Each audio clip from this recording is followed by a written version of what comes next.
El periodismo es Canal 24 Horas. 10 de la mañana con 7 minutos, estábamos entretenidos hablando del devenir económico en nuestro país. Tal como proyectaba el mercado, el Banco Central bajó la tasa de interés a un 3% y modificó el sesgo de la política monetaria desde expansivo a neutral. Este se considera como el nivel más bajo desde noviembre del año 2010, mientras que el Instituto Emisor asegura que en los próximos trimestres el crecimiento y la inflación mundial podrían ser más bajos de lo esperado. Queremos profundizar sobre estas cifras. Nos acompaña para eso Alejandro Urzúa, académico de la Facultad de Economía y Negocios de la Universidad Andrés Bello. Bienvenido. Gracias por estar con nosotros aquí en la mañana informativa. Por el contrario, muchas gracias a ustedes por la invitación. A tu juicio, ¿es una medida correcta tomando el panorama actual el rebajar nuevamente la tasa? La verdad que en general me sorprendió a todos la baja tasa de este mes, pensando que el principal ente rector de la economía chilena con respecto a que el Banco Central tiene como principal objetivo el mantener acotada la inflación. Hoy día estamos con una inflación que está sobre las expectativas, tenemos un 4,9 en los últimos 12 meses, ¿no es cierto? Tenemos un 4% ya en lo que va a correr el año y todavía tenemos algunas presiones inflacionarias que deberían seguir pegando en el mediano plazo también a los usuarios y los consumidores. Por ende, nos sorprendió un poquitito esta instancia de volver a bajar la tasa. Da la sensación de que en la ecuación pesó más en este caso para el Banco Central la desaceleración y la necesidad de reactivar la economía que la inflación que está por sobre el rango meta, que es un 3%. Exacto. Recuerda que este año durante el Mundial pasaron noticias malas que pasan muy bien desapercibidas. Fue la primera baja que tuvimos del monto de interés que íbamos, la primera baja a las expectativas de crecimiento del país y también un incremento de la tasa de un 3 o un 4% como de hecho el Banco Central. El año pasado hablamos a principios de año de un 2 y un 3%, después durante el Mundial fuimos de un 3 o un 4%. Entonces, de todas maneras, también estamos sobre el techo máximo y pasándonos con respecto a esa variable. Entonces, genera esa preocupación. Pensando también, ¿no es cierto, Carla, que el principal rol que tiene hoy día el Banco Central es manejar la inflación? Ahora, lo que se explica, Alejandro, es que esto se está haciendo sobre el supuesto de que la inflación va a tender a disminuir ya, por ejemplo, desde el próximo año. A mí me gustaría saber qué es lo que hace que el Banco Central llegue a ese supuesto de pensar que inevitablemente la inflación se va a moderar para que en esta ecuación efectivamente haya pesado más la necesidad reactivadora de la economía y hayan decidido bajar nuevamente la tasa. Principalmente estamos con un escenario internacional que está, ¿no es cierto?, bastante más ralentizado de lo que era a principios de año. Tenemos prácticamente una economía alemana que es el principal motor junto con la economía francesa de la zona euro que está ampliamente deprimida. Tenemos por otro lado que los datos de Estados Unidos, principalmente de desocupación, no fueron tan halagüeños como se esperaban en primera instancia. Tenemos por otro lado también que la recuperación de la economía china tampoco han dado los niveles que se esperaban en términos internacionales. Por ende, se cree, ¿no es cierto?, que con esto va a haber una mayor baja de las presiones inflacionarias. De hecho, hoy día estamos teniendo, aunque la gente tampoco lo va a entender mucho en Chile, estamos teniendo hoy día el valor del crudo más bajo de los últimos 4 años del petróleo y también eso va a pegar nuestros commodities, lamentablemente, como el caso del cobre. Entonces, con ese escenario de una desaceleración, dice perfecto, yo lo que voy a entregar puede ser un incentivo, ¿no es cierto?, para que la gente pueda rápidamente acceder a los créditos. Lo que se hace con las bajas de tasa en términos muy sencillos, yo hago más barato el acceso al dinero. El dinero al valor futuro es más barato, tráemelo hoy día para poder invertir. Y con eso genero activación económica. Vamos a eso, que es lo que a la gente finalmente en su casa le toca, para ver si es que este momento representa una oportunidad o no, efectivamente, para que la gente consuma más y que haya una reactivación de la economía. ¿Qué pasa con esta baja de tasa? ¿Cuál es la señal que debiese haber para los bancos? ¿Van a bajar o no los bancos sus tasas? Sobre todo de los dos créditos más sensibles, el de consumo, que da la sensación de que es mucho más sensible a esta señal de la baja de tasa, y también los hipotecarios. ¿Qué podría pasar ahí, sobre todo cuando el sector inmobiliario también está siendo afectado por esta desaceleración? A ver, vámonos por partes. El primero, con respecto a los créditos de consumo, efectivamente hoy día lo que hacemos, el Banco Central manda una señal hacia la banca diciendo, ¿sabes qué? Hoy día vamos a hacer más barato el hecho de entrar al crédito de consumo, por lo cual también para la gente hoy día una muy buena noticia, estamos con un dinero muy barato para poder, por ejemplo, reorganizar deuda. Cuando estamos en un escenario complejo, hay que recordarle a la gente que, por ejemplo, si tiene 5 tarjetas de crédito, las 5 tarjetas de crédito está pagando costo de administración, seguro de verano, seguro de desempleo, comisiones, etcétera, que a la larga lo que hacen es abultar, ¿no es cierto?, muchas veces innecesariamente mi carga financiera.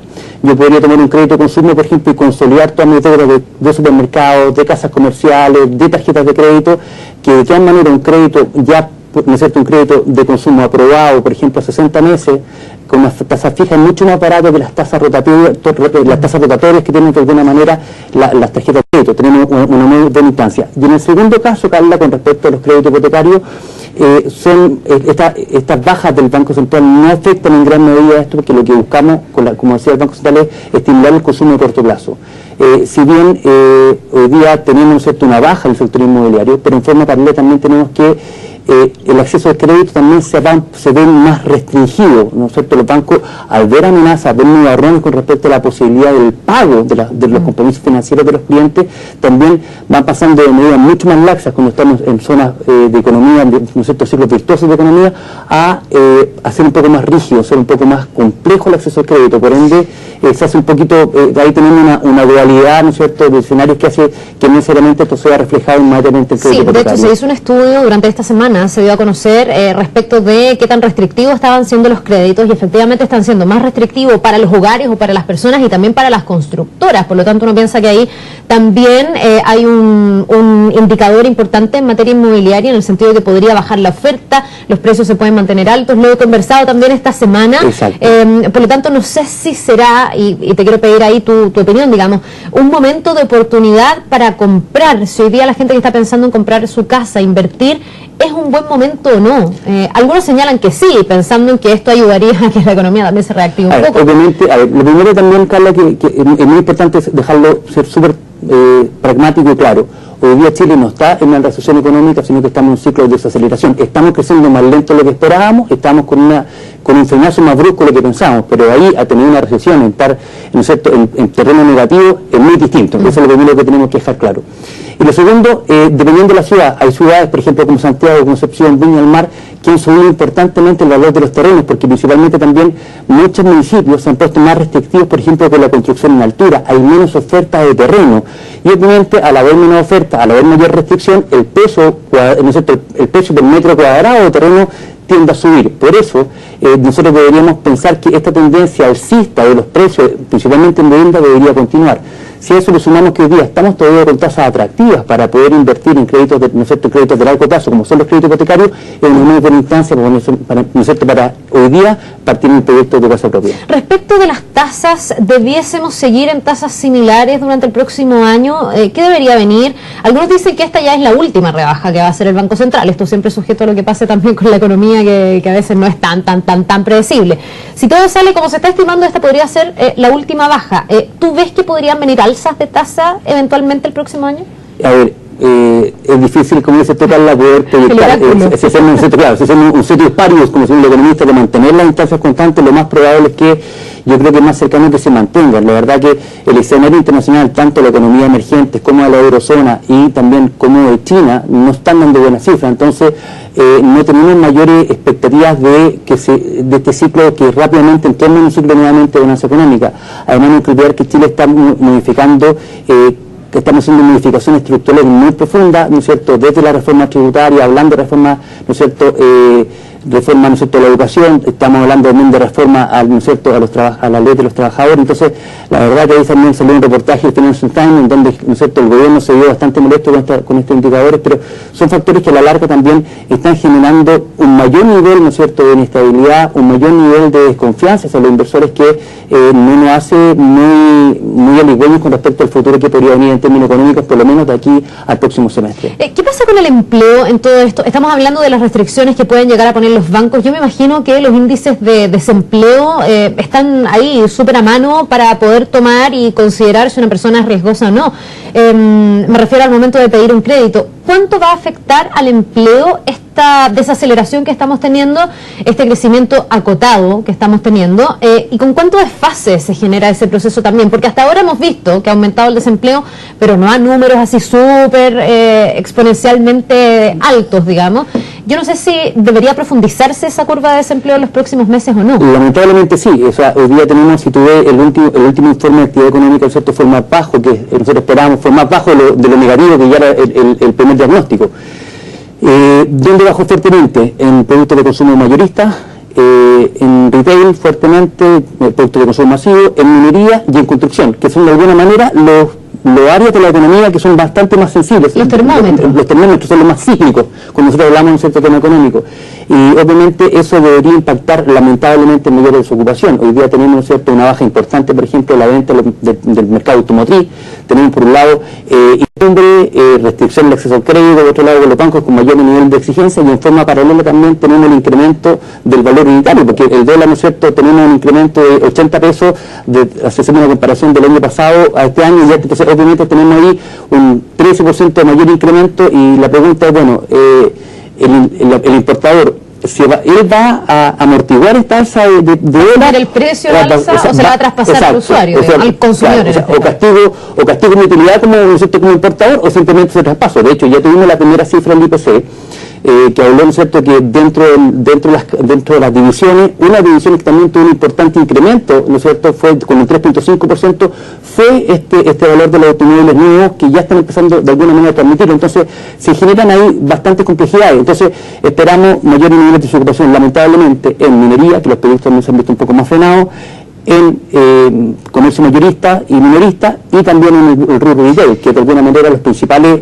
estimuladores de la demanda, ¿no es cierto?, de consumo masivo. ¿Cómo está afectando todo este panorama a la confianza de los consumidores, que al final termina siendo como el huevo o la gallina? Porque la confianza de los consumidores también incide en la reactivación o en el comportamiento de la economía, y por otro lado, el comportamiento de la economía incide en cuánta confianza sienten los consumidores para endeudarse. Exacto. ¿Cómo está ese ítem que pareciera ser bien importante también, para ver cuánta confianza tiene la gente para poder hoy día adquirir responsabilidades crediticias, etcétera? Por eso es tan importante cuando hablábamos del tema de dejar claro que ya estamos en un escenario de desaceleración y no de crisis económica, porque muchas veces las crisis económicas se transforman en profesión autocumplida.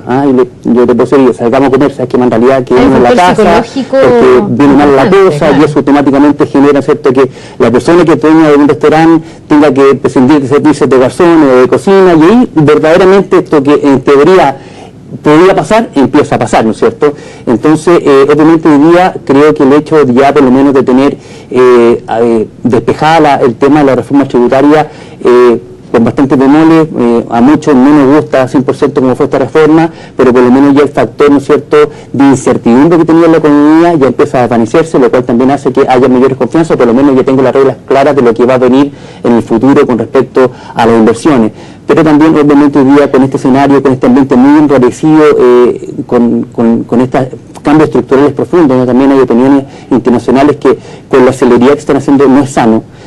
Obviamente también afecta lamentablemente las confianzas, y eso también se está viendo reflejado en el comercio, se están viendo reflejadas las ventas, se está viendo reflejado el dinamismo de la economía. Pero eso, por otro lado, ¿no es cierto?, lo que hizo el Estado fue tener un fuerte incremento del gasto público, pero lamentablemente el componente del gasto público dentro de un año en términos de funcionamiento no es más allá del 20%, o sea, tenemos que generar las confianzas para que el otro 80%, las otras cuatro, ¿no es cierto?, las cuatro partes más faltantes de este carro también tengan la instancia clara y de incentivos suficientes para poder también empezar, ¿no es cierto?, a reactivar esta economía que lamentablemente se ha visto, como digo, mucho más profunda en la crisis, o sea, en una situación de lo que esperábamos en primera instancia. Bien, pues nos vamos a quedar siempre pendientes y monitoreando lo que pasa con la economía, que ha sido noticia estos últimos días de manera fundamental. Ha estado ahí en la agenda, no solo aquí en Chile, también internacionalmente, las bolsas, la economía europea que todavía no remonta, etcétera. Muchísimas gracias, Alejandro. Gracias, que te vaya bien. Que tengas muy buen día. Igualmente, muy bien. Bien, vamos a volver hasta Temuco. Vamos a tomar contacto con Ricardo Campos desde la Araucanía para conocer